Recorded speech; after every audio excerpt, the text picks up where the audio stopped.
Hey sports fans, Coach Nick here, and welcome to B-Ball Breakdown. Today we have Eric Pincus, writer for the LA Times and HoopsWorld.com, to talk a little bit about the free agent landscape and other things all NBA. So Eric, thanks for coming on the show. Thanks for having me. Well, let's jump right into it, shall we? We have some free agents locally that need to make a decision of where they want to go for next year. And what is the who do we start with, and what are we looking at?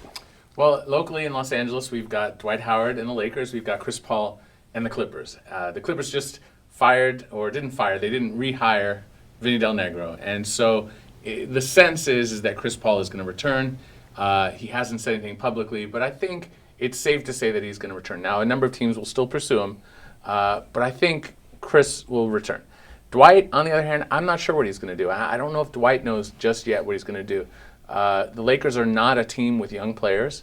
They don't have necessarily the right coach.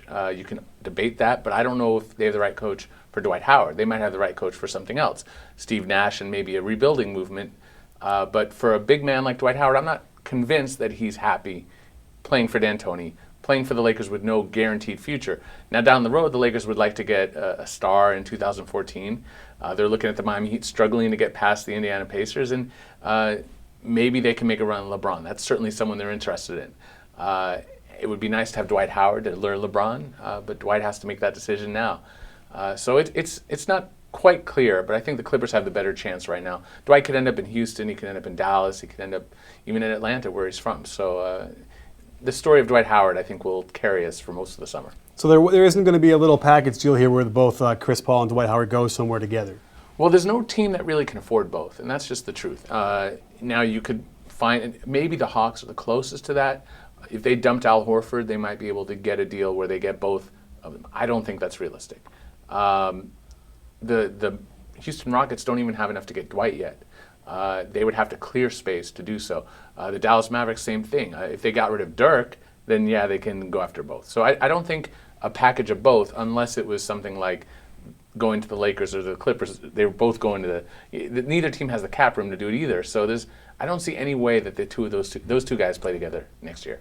Well, while the free agent list isn't star-studded and filled with lots of different big names, there are a significant amount of players out there that will impact a lot of rosters. So let's go down and do a rundown of some of the key people you think would reshape the landscape of the NBA. Well, when you talk about the landscape changers, I think it's really Chris and Dwight. Now, we don't know where Dwight's going to go, but let's say Paul ends up with the Clippers, and now Dwight goes to A, the Lakers, B, the Rockets, C, Houston, Atlanta. Wherever he doesn't go, those teams are going to have a lot of money, and they're going to go shopping. So the question is who do they shop for? And I think a player like Al Jefferson would be good, perhaps, for Atlanta. You can move Al Horford to power forward, which I think is really his natural position. And suddenly now you've got two really solid big guys. And then you can compete. You need some guards, but you can compete with almost anybody with Jeff Teague, and they need to add somebody. And they do have the spending power.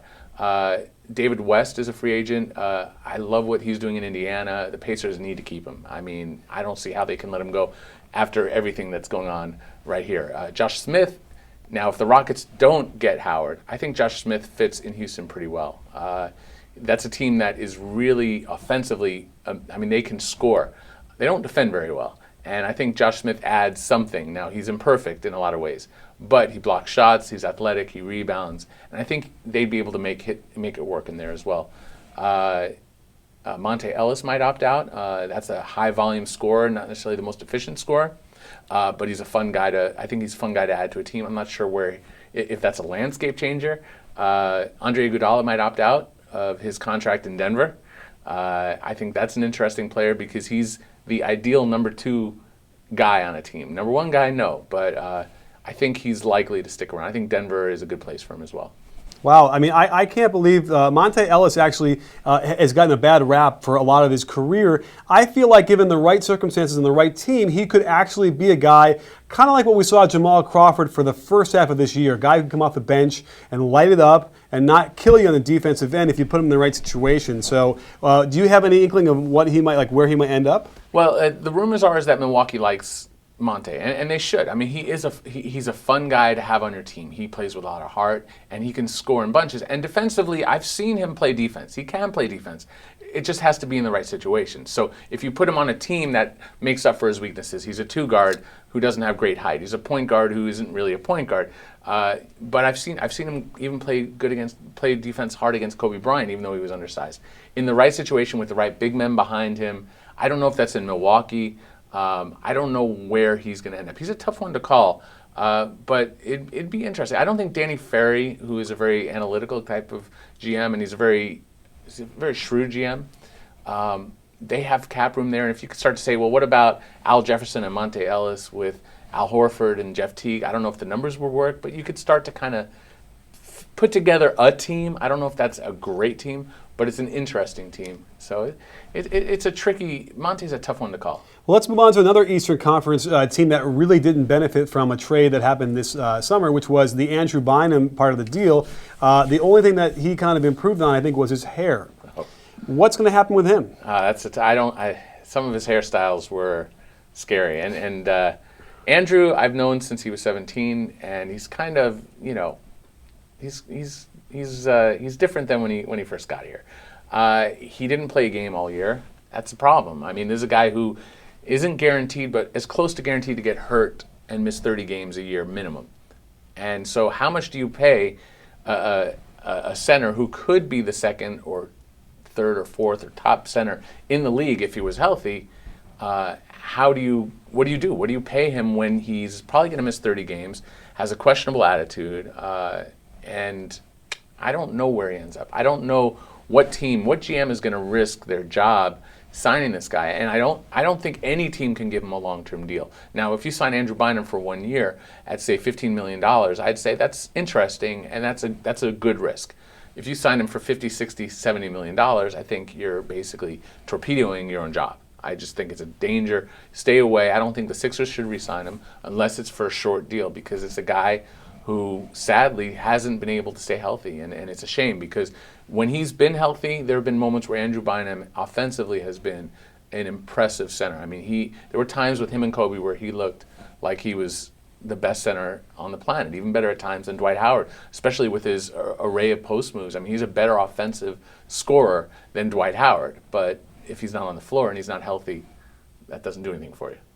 Well, in closing, let's talk about the Lakers and how you see them going forward next year. Anyway, I mean, are they going to be able to compete next year and have a team that will play up to what Kobe's standards seem to be? Well, the Lakers have two clear tracks: either Dwight Howard stays or he leaves. And so, if he stays, the question says, well, what is Kobe Bryant going to be? He tore his Achilles. He's not expected back for 6 to 9 months from April. So we're talking about October, opening night, or we're talking about January. It's a pretty wide range. It seems like everyone around the Lakers expects him to come back on time, ahead of schedule, because he's Kobe Bryant. He's kind of a Superman, especially when it comes to health. He's someone who's always come back from injury way ahead of schedule, plays hurt. This is the biggest challenge he's ever faced. And so when he comes back, is he back on time? Is he himself? Does it take him a month to be himself? Does it take him 3 months? Or is it a year where it's not Kobe? It's a shell of Kobe, and no one knows that. There's no way to predict that. I think if Dwight Howard stays, Pau Gasol makes too much money to be the third guy. If you're paying $30 for Kobe, $20 for Dwight, that's $50 million. That's almost the entire salary cap right there in two players. How do you pay Pau Gasol $19-20 million as well? I think the Lakers have to shop him, and Kobe Bryant doesn't want Pau shopped. Pau wants to be a Laker, and you can even argue Dwight Howard might want him there. I mean, there were some things that they could do on the floor together that really worked. Eventually, it didn't happen overnight.